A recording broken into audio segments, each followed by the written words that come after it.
ಎಲ್ಲರಿಗೂ ನಮಸ್ಕಾರ. ಸ್ಪಂದನ ಎಜುಕೇಷನ್ ಚಾನಲ್ಗೆ ಸ್ವಾಗತ. ಸ್ನೇಹಿತರೆ, ಪ್ರಾಥಮಿಕ ಶಾಲಾ ಶಿಕ್ಷಕರ ನೇಮಕಾತಿ PSTR 2002 ಹಾಗೂ 2004ರಲ್ಲಿ ನಡೆದಂತಹ ಸಾಮಾನ್ಯ ವಿಜ್ಞಾನ ಪ್ರಶ್ನೆ ಪತ್ರಿಕೆಗೆ ಸಂಬಂಧಿಸಿದಂತೆ ಈ ದಿನ ಪ್ರಮುಖ ಪ್ರಶ್ನೋತ್ತರಗಳ ಬಗ್ಗೆ ವಿಶ್ಲೇಷಣೆ ಮಾಡೋಣ. ಈ ಒಂದು ಪ್ರಶ್ನೆ ಪತ್ರಿಕೆಯು ಎಲ್ಲ ಸ್ಪರ್ಧಾತ್ಮಕ ಪರೀಕ್ಷೆಗಳಿಗೂ ಕೂಡ ಉಪಯುಕ್ತವಾಗಿದೆ. ಒಂದು ಸರಳ ವಿವರಣೆಯೊಂದಿಗೆ ಈ ಪ್ರಶ್ನೆ ಪತ್ರಿಕೆಯನ್ನು ವಿಶ್ಲೇಷಣೆ ಮಾಡೋಣ. ಓಕೆ, ಮೊದಲಿಗೆ ಪ್ರಶ್ನೆ ಸಂಖ್ಯೆ 1 ಕಿಲೋಗ್ರಾಂ ವಸ್ತುವನ್ನು ಅದರ ತಾಪದಲ್ಲಿ ಹೆಚ್ಚಾಗದೆ ಘನ ಸ್ಥಿತಿಯಿಂದ ಸಂಪೂರ್ಣವಾಗಿ ದ್ರವ ಸ್ಥಿತಿಗೆ ತರಲು ಬೇಕಾದ ಉಷ್ಣಶಕ್ತಿಯನ್ನು ಹೀಗೆನ್ನುತ್ತಾರೆ. ಆಪ್ಷನ್ 1 ವಿಶಿಷ್ಟೋಷ್ಣ, ಆಪ್ಷನ್ 2 ಉಷ್ಣವಹನ, ಆಪ್ಷನ್ 3 ಗುಪ್ತೋಷ್ಣ, ಆಪ್ಷನ್ 4 ಉಷ್ಣ ಸಾಮರ್ಥ್ಯ. ಅಂದರೆ 1 ಕಿಲೋಗ್ರಾಂ ವಸ್ತುವನ್ನು ಅದರ ತಾಪದಲ್ಲಿ ಹೆಚ್ಚಾಗದಂತೆ ಘನಸ್ಥಿತಿಯಲ್ಲಿರುವಂಥ ವಸ್ತುವನ್ನು ದ್ರವ ಸ್ಥಿತಿಗೆ ತರಲು ಬೇಕಾದಂಥ ಉಷ್ಣಶಕ್ತಿಯನ್ನು ನಾವು ಗುಪ್ತೋಷ್ಣ ಎಂದು ಕರೆಯುತ್ತೇವೆ. ಓಕೆ, ಹಾಗಾಗಿ ಆಪ್ಷನ್ 3 ಸರಿಯಾಗಿದೆ.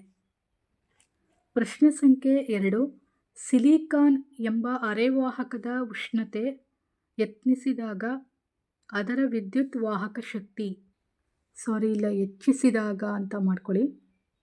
ಹೆಚ್ಚಿಸಿದಾಗ ಸಿಲಿಕಾನ್ ಎಂಬ ಅರೆವಾಹಕದ ಉಷ್ಣತೆ ಹೆಚ್ಚಿಸಿದಾಗ ಅದರ ವಿದ್ಯುತ್ ವಾಹಕ ಶಕ್ತಿ ಹೇಗಿರುತ್ತದೆ ಅಂತ ಹೇಳಿ ಕೇಳಿದರೆ, ಆಪ್ಷನ್ 1 ಕಡಿಮೆಯಾಗುತ್ತದೆ, ಆಪ್ಷನ್ 2 ಬದಲಾಗುವುದಿಲ್ಲ, ಆಪ್ಷನ್ 3 ಮೊದಲು ಹೆಚ್ಚಿ ನಂತರ ಕಡಿಮೆಯಾಗುತ್ತದೆ, ಆಪ್ಷನ್ 4 ಹೆಚ್ಚುತ್ತದೆ. ಅಂದರೆ ಸಿಲಿಕಾನ್ ಎನ್ನುವ ಒಂದು ಅರೆವಾಹಕದ ಉಷ್ಣತೆಯನ್ನು ಹೆಚ್ಚಿಸಿದಾಗ ಅದರ ವಿದ್ಯುತ್ ವಾಹಕ ಶಕ್ತಿಯು ಹೆಚ್ಚಾಗುತ್ತಲೇ ಹೋಗುತ್ತದೆ ಅಂತ ಹೇಳ್ಬೋದು. ಸೊ ಹಾಗಾಗಿ ಹೆಚ್ಚುತ್ತದೆ. ಆಪ್ಷನ್ 4 ಸರಿಯಾದ ಉತ್ತರ. ನೆಕ್ಸ್ಟ್ ಪ್ರಶ್ನೆ ಸಂಖ್ಯೆ 3, ವಸ್ತುವಿಗಿಂತ ದೊಡ್ಡದಾದ ಮತ್ತು ನೇರವಾಗಿರುವ ಮಿಥ್ಯ ಬಿಂಬ ತೋರುವ ಮಸೂರ ಯಾವುದು? ಇಲ್ಲಿ ಮಿಥ್ಯ ಅಂತಂದರೆ ಸುಳ್ಳನ್ನು ಬಿಂಬಿಸುವಂತಹ ಒಂದು ಮಸೂರ ಅಂತ ಹೇಳಿ ಕರಿತೀವಿ. ಸತ್ಯ ಮತ್ತು ಮಿಥ್ಯ ಮಸೂರಗಳನ್ನು ನಾವು ಸೈನ್ಸ್ನಲ್ಲಿ ನೋಡ್ತೀವಿ. ಸೊ ಇಲ್ಲಿ ಆಪ್ಷನ್ 1 ಉನ್ನತ ಮಸೂರ, 2 ಸಮತಲ ಮಸೂರ, ಆಪ್ಷನ್ 3 ನಿಮ್ನ ಮಸೂರ, ಆಪ್ಷನ್ 4 ಸಮತಲ ಅಥವಾ ಉನ್ನತ ಮಸೂರ. ವಸ್ತುವಿಗಿಂತ ದೊಡ್ಡದಾಗಿರುವಂಥ ಮತ್ತು ನೇರವಾಗಿ ಕಾಣುವಂತಹ ಒಂದು ಮಿಥ್ಯ ಬಿಂಬ ತೋರುವಂಥ ಮಸೂರವನ್ನು ನಾವು ಉನ್ನತ ಮಸೂರ ಎಂದು ಕರೆಯುತ್ತೇವೆ.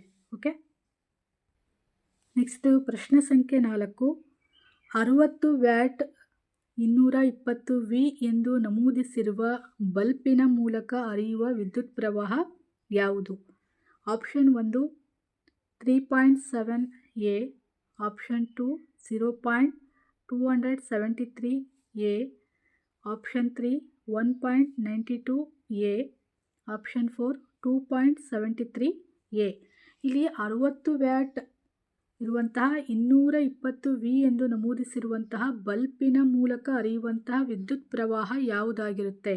ಸರಿಯಾದ ಉತ್ತರ ಆಪ್ಷನ್ 2 0.273 A. ಇದು ಬಲ್ಬಿನ ಮೂಲಕ ಹರಿಯುವಂಥ ವಿದ್ಯುತ್ ಪ್ರವಾಹದ ವ್ಯಾಟ್ ಆಗಿರುತ್ತೆ. ಓಕೆ,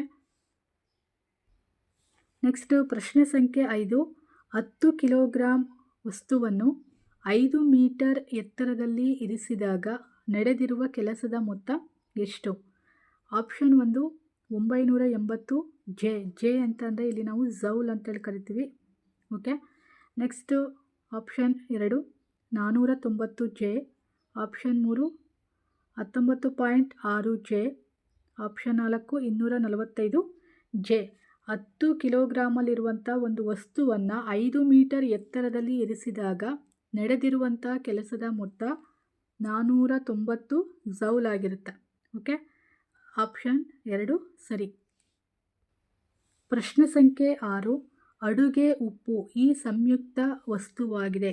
ಯಾವುದರ ಸಂಯುಕ್ತ ವಸ್ತುವಾಗಿದೆ ಅಂತ ಕೇಳಿದರೆ, option 1 potassium chloride, option 2 sodium hydroxide, option 3 sodium chloride, option 4 calcium chloride. ಅಡಿಗೆ ಉಪ್ಪು ಇದರ ಒಂದು ರಾಸಾಯನಿಕ ಸಂಯುಕ್ತ ಯಾವುದು ಅಂದರೆ ಆಪ್ಷನ್ 3 ಸೋಡಿಯಂ ಕ್ಲೋರೈಡನ್ನು ನಾವು ಅಡಿಗೆ ಉಪ್ಪಿನ ರಾಸಾಯನಿಕ ಸಂಯುಕ್ತ ಅಂತೇಳಿ ಕರೆಯುತ್ತೇವೆ. ಓಕೆ. ನೆಕ್ಸ್ಟು ಪ್ರಶ್ನೆ ಸಂಖ್ಯೆ 7. ಸುಣ್ಣದ ತಿಳಿನೀರಿನ ಮೂಲಕ ಕಾರ್ಬನ್ ಡೈಆಕ್ಸೈಡ್ ಹಾಯಿಸಿದಾಗ ಉಂಟಾಗುವ ಹಾಲು ಬಿಳುಪಿನ ಬಣ್ಣಕ್ಕೆ ಕಾರಣ ಯಾವುದು? ಇಲ್ಲಿ ಸುಣ್ಣದ ತಿಳಿನೀರನ್ನು ನಾವು ಕಾರ್ಬನ್ ಡೈಆಕ್ಸೈಡ್ಗೆ ಹಾಯಿಸಿದಾಗ ಅದರಲ್ಲಿ ಉಂಟಾಗುವಂತಹ ಒಂದು ಹಾಲು ಬಿಳುಪಾಗಿರುವ ಬಣ್ಣಕ್ಕೆ ಯಾವುದು ಕಾರಣ ಅಂತ ಇಲ್ಲಿ ಕೇಳಿದರೆ, ರಾಸಾಯನಿಕ ಯಾವುದು ಅಂತ ಕೇಳಿದರೆ, so option 1 calcium bicarbonate, next option 2 calcium carbonate, option 3 calcium hydroxide, option 4 calcium chloride. ಸುಣ್ಣದ ತಿಳಿನೀರಿನ ಮೂಲಕ ಕಾರ್ಬನ್ ಡೈಆಕ್ಸೈಡ್ ಹಾಯಿಸಿದಾಗ ಹಾಲು ಬಿಳುಪಿನ ಬಣ್ಣಕ್ಕೆ ಕಾರಣವಾಗಿರುವ ಒಂದು ರಾಸಾಯನಿಕ ಅಂತ ಹೇಳಿದರೆ ಅದು ಆಪ್ಷನ್ 2 ಕ್ಯಾಲ್ಶಿಯಂ ಕಾರ್ಬೊನೇಟ್. ಓಕೆ. ಇದು ಸುಣ್ಣದ ತಿಳಿನೀರಿಗೆ ಕಾರ್ಬನ್ ಡೈಆಕ್ಸೈಡ್ ಹಾಯಿಸಿದಾಗ ಉಂಟಾಗುವ ಹಾಲು ಬಿಳುಪಿನ ಬಣ್ಣಕ್ಕೆ ಕಾರಣವಾಗಿರುವಂಥ ಒಂದು ವಸ್ತು. ನೆಕ್ಸ್ಟ್ ಪ್ರಶ್ನೆ ಸಂಖ್ಯೆ 8. ಈ ಅನಿಲದಲ್ಲಿ ಮಾತ್ರ ಎಲೆಕ್ಟ್ರಾನುಗಳ ಅಷ್ಟಕ ಜೋಡಣೆ ಇರುವುದಿಲ್ಲ. ಆಪ್ಷನ್ 1 ಆರ್ಗಾನ್, ಆಪ್ಷನ್ 2 ಕ್ಲಿನಾನ್, option 3 radon, option 4 ozone. So ಇಲ್ಲಿ ಆರ್ಗಾನ್, ಕ್ಲಿನಾನ್, ರೇಡಾನ್ ಇವುಗಳಲ್ಲಿ ಅಷ್ಟಕ ಜೋಡೆಗಳನ್ನು ನಾವು ಕಾಣ್ಬೋದು. ಆದರೆ ಆಪ್ಷನ್ 4 ಓಝೋನ್ ಅನಿಲದಲ್ಲಿ ನಾವು ಎಲೆಕ್ಟ್ರಾನುಗಳ ಅಷ್ಟಕ ಜೋಡಣೆಯನ್ನು ಕಾಣಲು ಸಾಧ್ಯವಿಲ್ಲ. ಸೊ ಇದರಲ್ಲಿ ಅಷ್ಟಕ ಜೋಡಣೆ ಇರುವುದಿಲ್ಲ. ಓಕೆ. ಇದು ಓಝೋನ್ ಎನ್ನುವುದು ನಮ್ಮ ಭೂಮಿಯ ರಕ್ಷಾ ಕವಚ ಅಂತಲೇ ನಾವು ಕರೆಯುತ್ತೇವೆ. ಓಕೆ. ನೆಕ್ಸ್ಟು ಪ್ರಶ್ನೆ ಸಂಖ್ಯೆ 9. ಬೆಂಕಿ ಕಡ್ಡಿಯ ಉತ್ಪಾದನೆಯಲ್ಲಿ ಈ ಧಾತುವನ್ನು ಬಳಸುತ್ತಾರೆ. ಆಪ್ಷನ್ 1 ಕೆಂಪು ರಂಜಕ, ಆಪ್ಷನ್ 2 ಬಿಳಿ ರಂಜಕ, ಆಪ್ಷನ್ 3 ಗಂಧಕ, ಆಪ್ಷನ್ 4 ಗ್ರಾಫೈಟ್. ಇಲ್ಲಿ ಬಿಳಿ ರಂಜಕವನ್ನು ನಾವು ಹೊಗೆಕಾರಕ ಉಂಟಾಗುವಂತಹ ಒಂದು ಸಿಡಿಮದ್ದುಗಳ ತಯಾರಿಕೆಯಲ್ಲಿ, ದೊಡ್ಡ ದೊಡ್ಡ ಬಾಂಬುಗಳ ತಯಾರಿಕೆಯಲ್ಲಿ ನಾವು ಬಿಳಿ ರಂಜಕವನ್ನು ಬಳಸುತ್ತೇವೆ.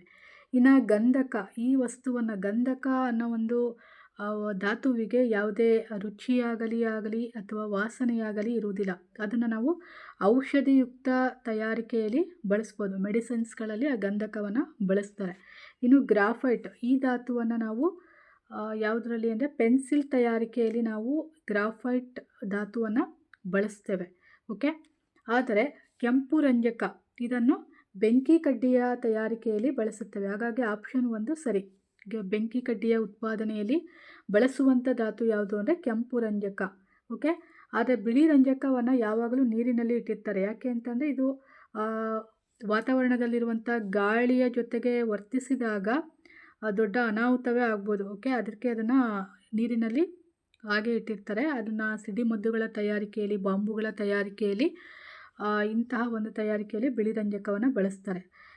ಕೇವಲ ಬೆಂಕಿ ಕಡ್ಡಿಯ ಉತ್ಪಾದನೆಯಲ್ಲಿ ಮಾತ್ರ ಬಳಸುವಂಥ ಧಾತು ಅಂದರೆ ಕೆಂಪು ರಂಜಕ ಆಗಿರುತ್ತೆ. ಓಕೆ. ನೆಕ್ಸ್ಟು ಪ್ರಶ್ನೆ ಸಂಖ್ಯೆ 10. ಮೃತ ಶರೀರವನ್ನು ಕೆಡದಂತೆ ಕಾಪಾಡಲು ಈ ರಾಸಾಯನಿಕವನ್ನು ಬಳಸುತ್ತಾರೆ. ಮೃತ ಅಂದರೆ ಸತ್ತಿರುವಂತಹ ಒಂದು ದೇಹವನ್ನು ಕೆಡದಂತೆ ಕಾಪಾಡಲು ಯಾವ ರಾಸಾಯನಿಕವನ್ನು ಬಳಸುತ್ತಾರೆ? Option 1 tourmaline, option 2 bromine, option 3 formalin, option 4 ethanol. So ಸತ್ತಿರುವಂಥ ದೇಹವನ್ನು ಒಂದು ಅಥವಾ 2 ದಿನಗಳ ಕಾಲ ಅದನ್ನು ಕಾಪಾಡಲು ಫಾರ್ಮಾಲಿನ್ ಎಂಬ ರಾಸಾಯನಿಕವನ್ನು ಬಳಸುತ್ತಾರೆ. ಓಕೆ. ಫಾರ್ಮಾಲಿನ್ ಅನ್ನೋ ಒಂದು ರಾಸಾಯನಿಕವನ್ನು ಬಳಸ್ತಾರೆ. ಪ್ರಶ್ನೆ ಸಂಖ್ಯೆ 11. ಗಾಜು ಈ ರಾಸಾಯನಿಕ ವಸ್ತುಗಳ ಮಿಶ್ರಣದಿಂದ ಕೂಡಿದೆ. ಆಪ್ಷನ್ 1 ಸೋಡಿಯಂ ಕಾರ್ಬೈಡ್ ಮತ್ತು silicon carbide, option 2 sodium silicate ಮತ್ತು calcium silicate, option 3 sodium carbonate, calcium carbonate, option 4 sodium sulphate ಮತ್ತು ಕ್ಯಾಲ್ಶಿಯಂ ಸಲ್ಫೇಟ್. ಗಾಜು ಎನ್ನುವುದು ಸೋಡಿಯಂ ಸಿಲಿಕೇಟ್ ಮತ್ತು ಕ್ಯಾಲ್ಶಿಯಂ ಸಿಲಿಕೇಟ್ಗಳ ಒಂದು ವಸ್ತುಗಳ ಮಿಶ್ರಣದಿಂದ ಕೂಡಿದೆ. ಓಕೆ. ಇದನ್ನು ಭಾಳಷ್ಟು GPSTR ಮತ್ತು TET CTET ಪರೀಕ್ಷೆಗಳಲ್ಲೂ ಕೂಡ ಕೇಳಿದ್ದಾರೆ. ಓಕೆ. ಪ್ರಶ್ನೆ ಸಂಖ್ಯೆ 12. ಕ್ಯಾಲ್ಶಿಯಂ ಹೈಡ್ರಾಕ್ಸೈಡ್ನ ರಾಸಾಯನಿಕ ಸೂತ್ರ ಯಾವುದು? Option 1 CaOH, option 2 Ca2OH, option 3 CaOH2, option 4 Ca2OH2. ಇಲ್ಲಿ ಕ್ಯಾಲ್ಶಿಯಂ ಅಂತ ಅಂದರೆ Ca ಅಂತ ಕರಿತೀವಿ, ಇನ್ನು ಹೈಡ್ರಾಕ್ಸೈಡ್ ಅಂದರೆ OH2. ಸೊ ಅದನ್ನು ಕೂಡಿದಾಗ CaOH2 ಅಂತ ಆಗುತ್ತೆ. ಸೊ ಹಾಗಾಗಿ ಆಪ್ಷನ್ 3 CaOH2 ಇದು ಕ್ಯಾಲ್ಶಿಯಂ ಹೈಡ್ರಾಕ್ಸೈಡ್ನ ರಾಸಾಯನಿಕ ಸೂತ್ರ.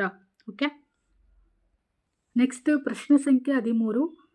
ಸತು, ಅಲ್ಯೂಮಿನಿಯಂ, ಕಬ್ಬಿಣಗಳಂತಹ ಲೋಹಗಳು ದುರ್ಬಲ ಆಮ್ಲದೊಂದಿಗೆ ವರ್ತಿಸಿದಾಗ ಈ ಅನಿಲ ಉತ್ಪತ್ತಿಯಾಗುತ್ತದೆ. Option 1 hydrogen, option 2 oxygen, option 3 chlorine, option 4 nitrogen. So hydrogen, oxygen, nitrogen ಇವು ವಾತಾವರಣದಲ್ಲಿ ಇರುವಂಥ ಪ್ರಮುಖವಾದಂತಹ ಅನಿಲಗಳಾಗಿರುತ್ತೆ. ಆದರೆ ಸತು Zn ಅಂತೇಳಿ ಕರಿತೀವಿ, ಇದರ ಧಾತು Zn, ಅಲ್ಯೂಮಿನಿಯಂ Al ಬರುತ್ತೆ. ಸೊ ನೆಕ್ಸ್ಟು ಕಬ್ಬಿಣ Fe ಬರುತ್ತೆ. ಸೊ ಈ ಲೋಹಗಳ ದುರ್ಬಲ ಆಮ್ಲದೊಂದಿಗೆ ವರ್ತಿಸಿದಾಗ ಯಾವ ಅನಿಲ ಬಿಡುಗಡೆಯಾಗುತ್ತದೆ ಎಂದರೆ ಆಪ್ಷನ್ 1 ಹೈಡ್ರೋಜನ್ ಅಂದರೆ ಜಲಜನಕ ಎಂಬ ಅನಿಲ ಬಿಡುಗಡೆಯಾಗುತ್ತದೆ. ಓಕೆ, ಪ್ರಶ್ನೆ ಸಂಖ್ಯೆ 14. ಜೀವಕೋಶದೊಳಗಿನ ಲೋಳೆಯಂತಹ ವಸ್ತು ಯಾವುದು ಅಂತ ಇಲ್ಲಿ ಕೇಳಿದರೆ ಆಪ್ಷನ್ 1 ಸೈಟೋಪ್ಲಾಸ್ಮಾ, ಆಪ್ಷನ್ 2 ಪ್ರೋಟೋಸೋಮಾ, ಆಪ್ಷನ್ 3 ಸೆಲ್ಯುಲೋಸ್, ಆಪ್ಷನ್ 4 ಕ್ಲೋರೋಪ್ಲಾಸ್ಟ್. ಇಲ್ಲಿ ಕ್ಲೋರೋಪ್ಲಾಸ್ಟ್ ಎನ್ನುವುದು ಒಂದು ಸಸ್ಯ ಅಂದರೆ ಜೀವಕೋಶದಲ್ಲಿ ಬರುವಂಥ ಇದು ಒಂದು ಪತ್ರಹರಿತ್ತು ಅಂದರೆ ಅಂತೇಳಿ ಕರಿತೀವಿ, ಪತ್ರಹರಿತ್ತು ಅಂತೇಳಿ ಕರಿತೀವಿ. ಸೊ ಇಲ್ಲಿ ಜೀವಕೋಶದೊಳಗಿನ ಒಂದು ಲೋಳೆಯಂತಹ ವಸ್ತು ಯಾವುದು ಅಂತ ಹೇಳಿದರೆ ಸೈಟೋಪ್ಲಾಸ್ಮಾ.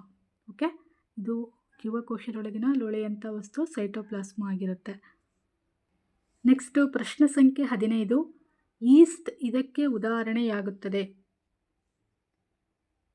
ಪ್ರಶ್ನೆ ಸಂಖ್ಯೆ 1 ಶೈವಲ, ಪ್ರಶ್ನೆ ಸಂಖ್ಯೆ 2 ಶಿಲೀಂಧ್ರ, ಪ್ರಶ್ನೆ ಸಂಖ್ಯೆ 3 ಬ್ಯಾಕ್ಟೀರಿಯಾ, ಪ್ರಶ್ನೆ ಸಂಖ್ಯೆ 4 ಪ್ರೋಟೋಸೋಮಾ. ಈಸ್ಟ್ ಯಾವುದಕ್ಕೆ ಉದಾಹರಣೆ ಅಂತಂದರೆ ಆಪ್ಷನ್ 2 ಶಿಲೀಂಧ್ರಕ್ಕೆ ಉದಾಹರಣೆಯಾಗುತ್ತದೆ. ಓಕೆ, ಇಲ್ಲಿ ಈಸ್ಟ್ ಎಂದರೆ ಏನು ಅಂತ ನೀವು ಕೇಳ್ಬೋದು. ಈಸ್ಟ್ ಅಂದರೆ ಇದೊಂದು ಏಕಕೋಶೀಯ ಶಿಲೀಂಧ್ರ ಆಗಿರುತ್ತೆ. ಈ ಶಿಲೀಂಧ್ರವು ಒಂದೇ ವರ್ಗಕ್ಕೆ ಸೇರುವಂಥ ಒಂದು ಸೂಕ್ಷ್ಮಾಣು ಜೀವಿಯಾಗಿರುತ್ತೆ. ಓಕೆ, ಈ ಶಿಲೀಂಧ್ರವನ್ನು ನಾವು ಬ್ರೆಡ್ ತಯಾರಿಕೆಯಲ್ಲಿ, ಬಿಯರ್ ತಯಾರಿಕೆಯಲ್ಲಿ ಮತ್ತು ವೈನ್ ತಯಾರಿಕೆಯಲ್ಲಿ ಇದನ್ನು ಬಳಸ್ತಾರೆ. ಆಮೇಲೆ ಈ ಶಿಲೀಂಧ್ರವನ್ನು ಆಹಾರವನ್ನು ಉಬ್ಬಿಸಲು, ಈಗ ನಾವು ದೋಸೆ ಮಾಡುವಾಗ, ಇಡ್ಲಿ ಮಾಡುವಾಗ, ಸೊ ಈ ರೀತಿ ಹಿಟ್ಟುಗಳನ್ನು ನಾವು ತಯಾರಿಸಿದಾಗ ಅದನ್ನು ಉಬ್ಬಿಸಲು ಅಥವಾ ಹುದುಗುವಿಕೆಗೆ ಇದು ಕಾರಣ ಆಗುತ್ತೆ. ರುಚಿಯನ್ನು ಹೆಚ್ಚಿಸಲು ಇದು ಕಾರಣ ಆಗುತ್ತೆ. ಯಾವುದು? ಶಿಲೀಂಧ್ರ. ಇದೊಂದು ಸೂಕ್ಷ್ಮಾಣು ಜೀವಿಯಾಗಿರುತ್ತೆ. ಪ್ರಶ್ನೆ ಸಂಖ್ಯೆ 16. ಲೆಗ್ಯುಮಿನಸ್ ಅಥವಾ ಬೇರುಗಂಟಿನ ಸಸ್ಯಗಳು ವಾತಾವರಣದಲ್ಲಿನ ನೈಟ್ರೋಜನ್ ಹೀರಲು, ನೈಟ್ರೋಜನ್ ಅಂತಂದರೆ ಸಾರಜನಕ ಅಂತೇಳಿ ಕರಿತೀವಿ. ಇದು ನಮ್ಮ ವಾತಾವರಣದಲ್ಲಿ ಒಟ್ಟು 78% ಅಂತೂ ಹೆಚ್ಚಾಗಿರುತ್ತೆ. ಇದನ್ನು ಹೀರಲು ಬೇರುಗಂಟಿನಲ್ಲಿರುವ ಈ ರಾಸಾಯನಿಕ ಕಾರಣ, ಯಾವ ಒಂದು ರಾಸಾಯನಿಕ ಕಾರಣ ಅಂತೇಳಿ ಕೇಳಿದರೆ option 1 ರುಬಿಡಿಯಂ, option 2 sodium, option 3 rhizobium, option 4 ammonium. ಸಾರಜನಕ ಇದು ವಾತಾವರಣದಲ್ಲಿ ಒಟ್ಟು 78% ಹೆಚ್ಚಾಗಿರುವಂಥ ಒಂದು ಪ್ರಮುಖವಾದಂಥ ಅನಿಲ. ಇದು ಲೆಗ್ಯುಮಿನಸ್ ಮತ್ತು ಅಥವಾ ಬೇರುಗಂಟಿನ ಸಸ್ಯಗಳ ವಾತಾವರಣದಲ್ಲಿ ನೈಟ್ರೋಜನ್ ಅಂದರೆ ಸಾರಜನಕವನ್ನು ಹೀರಲು ಆ ಬೇರುಗಂಟಿನಲ್ಲಿರುವಂಥ ಪ್ರಮುಖವಾದ ಒಂದು ಕಿಣ್ವ ರಾಸಾಯನಿಕ ಯಾವುದು ಅಂದರೆ ಆಪ್ಷನ್ 3 ರೈಜೋಬಿಯಂ ಎಂಬ ಕಿಣ್ವ ಈ ರಾಸಾಯನಿಕಕ್ಕೆ ಕಾರಣ ಆಗಿರುತ್ತೆ. ಓಕೆ, ಪ್ರಶ್ನೆ ಸಂಖ್ಯೆ 17. ಅಯೋಡಿನ್ ನ್ಯೂನತೆಯಿಂದ ಈ ಕಾಯಿಲೆ ಬರುತ್ತದೆ. Option 1 diarrhoea, option 2 beriberi, option 3 ಗಳಗಂಡ, ಆಪ್ಷನ್ 4 ಸ್ಕರ್ವಿ. ಅಯೋಡಿನ್ ಅಂದರೆ ಒಂದು ಉಪ್ಪಿನ ಅಂಶದ ಕೊರತೆ ಇರುವಂಥದ್ದು. ಉಪ್ಪಿನಂಶ ಕಡಿಮೆ ಇದ್ದರೆ ಈ ಕಾಯಿಲೆ ಉಂಟಾಗುತ್ತದೆ. ಸೊ ಇಲ್ಲಿ ಡಯೇರಿಯಾ ಅಂತಂದರೆ ಇದು ಅತಿಸಾರ ಬೇದಿ ಅಂತೇಳಿ ಕರಿತೀವಲ್ಲ, ಅಥವಾ ಹೊಟ್ಟೆ ನೋವಿಗೆ ಸಂಬಂಧಿಸಿದಂಥ ಒಂದು ಸಣ್ಣ ಕಾಯಿಲೆ ಆಗಿರುತ್ತೆ. ಇನ್ನು ಬೇರಿ ಅಂದರೆ ಇದು ಜೀವಸತ್ವ ಅಂದರೆ ವಿಟಮಿನ್ ಬಿ ಜೀವಸತ್ವ ಕೊರತೆಯಿಂದ ಬರುವಂಥ ರೋಗ ಅಂದರೆ ಬೇರಿ ರೋಗ. ನೆಕ್ಸ್ಟ್ ಸ್ಕರ್ವಿ, ಇದು ವಿಟಮಿನ್ ಸಿ ಕೊರತೆಯಿಂದ ಬರುವಂತಹ ರೋಗ ಸ್ಕರ್ವಿ ಆಗಿರುತ್ತೆ. ಇನ್ನು ಅಯೋಡಿನ್ ನ್ಯೂನತೆಯಿಂದ ಬರುವ ಕಾಯಿಲೆ ಅಂದರೆ ಅದು ಆಪ್ಷನ್ 3 ಗಳಗಂಡ ಎಂಬ ರೋಗ ಬರುತ್ತೆ. ಸೊ ಇದು ಥೈರಾಯ್ಡ್ ಸಮಸ್ಯೆಗೆ ಉಂಟಾಗ್ಬೋದು. ಗಂಟಲಿನ ಕೆಳಭಾಗದಲ್ಲಿ ಈ ಒಂದು ರೋಗ ಕಾಣಿಸ್ಕೊಳ್ಳುತ್ತೆ. ಓಕೆ, ಮನುಷ್ಯನ ದೇಹದ ಗಂಟಲಿನ ಕೆಳಭಾಗದಲ್ಲಿ ಈ ಗಳಗಂಡ ರೋಗ ಅನ್ನೋದು ಅಯೋಡಿನ್ ನ್ಯೂನತೆಯಿಂದ ಬರುವಂತಹ ಒಂದು ಕಾಯಿಲೆ. ನೆಕ್ಸ್ಟ್ ಪ್ರಶ್ನೆ ಸಂಖ್ಯೆ 18. ಮೂತ್ರ ಜನಕಾಂಗದಲ್ಲಿರುವ ಕಲ್ಲುಗಳಿಗೆ ಕಾರಣವಾದ ಲವಣಗಳು ಯಾವುದು?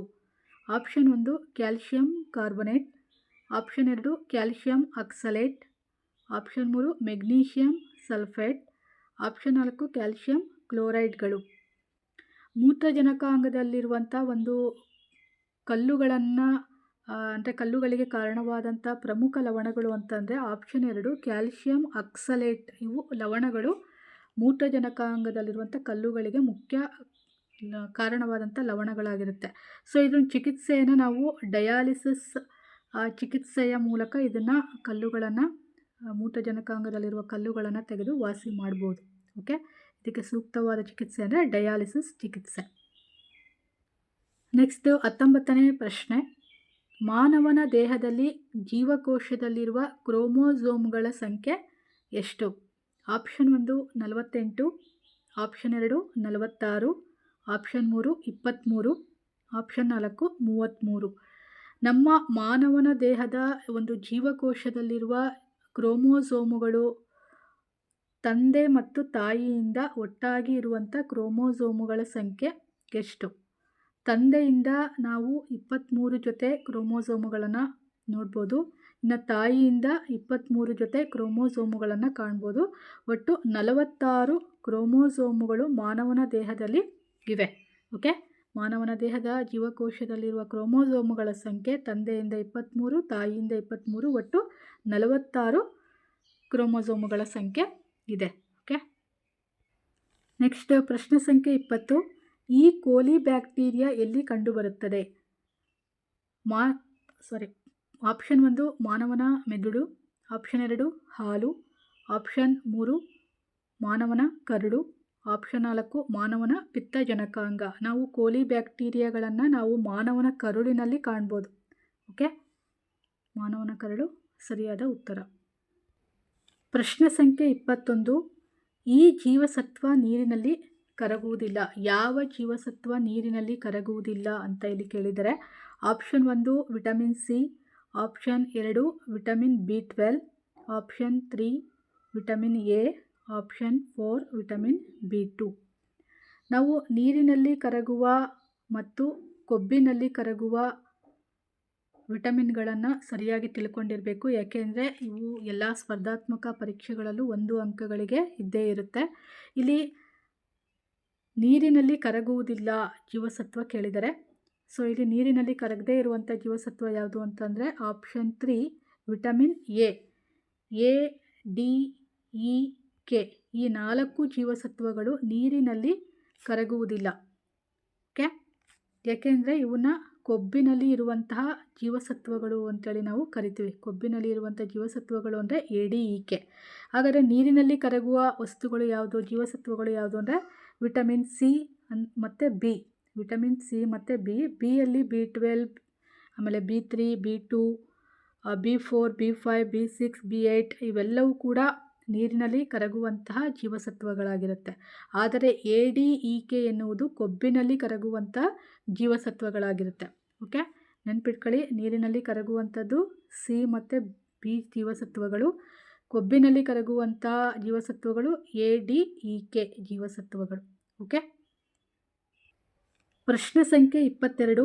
ಒಂದು ವಸ್ತುವಿನ ಚಲನಶಕ್ತಿಯನ್ನು ಈ ಸಮೀಕರಣ ಸೂಚಿಸುತ್ತದೆ. ಸೊ ಇಲ್ಲಿ ಯಾವ ಸಮೀಕರಣ ಅಂತೇಳಿ ನೋಡಬೇಕು. ಸೊ ಆಪ್ಷನ್ 1 E = ಅರ್ಧ mv², ಆಪ್ಷನ್ 2 E = 2v² ಅಂದರೆ 2v²/m, ಆಪ್ಷನ್ 3 E = ಅರ್ಧ v²/m, option 4 E = mv². So ಇಲ್ಲಿ ಒಂದು ವಸ್ತುವಿನ ಚಲನೆಯ ಶಕ್ತಿಯನ್ನು ಕರೆಯುವಂಥ ಒಂದು ಸಮೀಕರಣ ಯಾವುದು ಅಂತ ಹೇಳಿದ್ರೆ ಆಪ್ಷನ್ 1 E = ಅರ್ಧ mv ಸ್ಕ್ವೇರ್. ಓಕೆ. ನೆಕ್ಸ್ಟ್ 23ನೇ ಪ್ರಶ್ನೆ. ಸೂರ್ಯನ ಅಗಾಧ ಶಕ್ತಿಗೆ ಈ ಕ್ರಿಯೆ ಕಾರಣ. ಆಪ್ಷನ್ 1 ಬೈಜಿಕ ವಿದಳನ, ಆಪ್ಷನ್ 2 ಬೈಜಿಕ ಸಮ್ಮಿಳನ, ಆಪ್ಷನ್ 3 ಪರಮಾಣು ವಿಕರಣ ಕ್ರಿಯೆ, ಆಪ್ಷನ್ 4 1 ಮತ್ತು 2. ಸೂರ್ಯನ ಅಗಾಧ ಶಕ್ತಿಗೆ ಕಾರಣವಾಗಿರುವ ಕ್ರಿಯೆ ಯಾವುದು ಅಂದರೆ ಆಪ್ಷನ್ 2 ಬೈಜಿಕ ಸಮ್ಮಿಳನ ಎನ್ನುವ ಕ್ರಿಯೆ ಆಗಿರುತ್ತೆ. ಸೊ ಈ ಒಂದು ಪ್ರಶ್ನೆಯೂ ಕೂಡ ಎಲ್ಲ ಸ್ಪರ್ಧಾತ್ಮಕ ಪರೀಕ್ಷೆಗಳಲ್ಲಿ 1 ಅಂಕಗಳಿಗೆ ಕೇಳಿದ್ದಾರೆ. ಓಕೆ. ಪ್ರಶ್ನೆ ಸಂಖ್ಯೆ 24.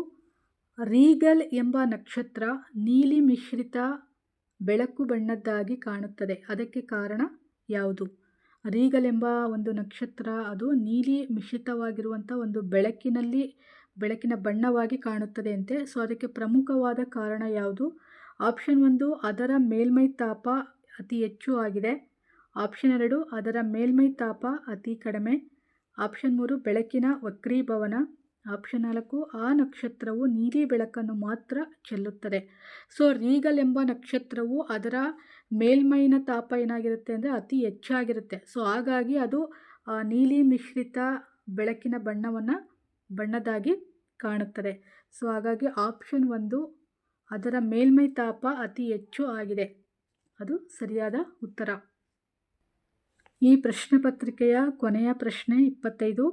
ಬಿಸಿ ನೀರಿನ ಸ್ನಾನದ ನಂತರ ವ್ಯಕ್ತಿಯ ಬೆವರುವುದು ಹೆಚ್ಚುತ್ತದೆ, ಏಕೆಂದರೆ ಅಂದರೆ ನಾವು ಬಿಸಿ ನೀರಿನಲ್ಲಿ ಸ್ನಾನ ಮಾಡಿದ ನಂತರ ನಮ್ಮ ದೇಹದ ಒಂದು ಬೆವರು ಹೆಚ್ಚಾಗುತ್ತದೆ, ಅದಕ್ಕೆ ಮುಖ್ಯ ಕಾರಣ ಯಾವುದಾಗಿರುತ್ತದೆ ಅಂತ.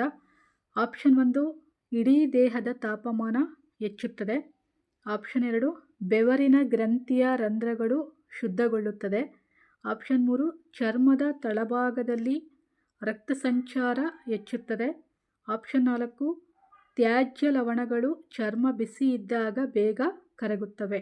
ಸೊ ಬಿಸಿ ನೀರಿನ ಸ್ನಾನದ ನಂತರ ಆ ವ್ಯಕ್ತಿಯ ಬೆವರುವುದು ಹೆಚ್ಚಾಗುತ್ತಲೇ ಇರುತ್ತೆ. ಏಕೆ ಅಂತ ಹೇಳಿದರೆ ಚರ್ಮದ ತಳಭಾಗದಲ್ಲಿ ರಕ್ತ ಸಂಚಾರ ಹೆಚ್ಚಾಗುವುದರಿಂದ ಸೊ ಬೆವರುವುದು ಹೆಚ್ಚಾಗುತ್ತದೆ. ಹಾಗಾಗಿ ಆಪ್ಷನ್ 3 ಸರಿಯಾಗಿದೆ, ಚರ್ಮದ ತಳಭಾಗದಲ್ಲಿ ರಕ್ತ ಸಂಚಾರ ಹೆಚ್ಚುತ್ತದೆ.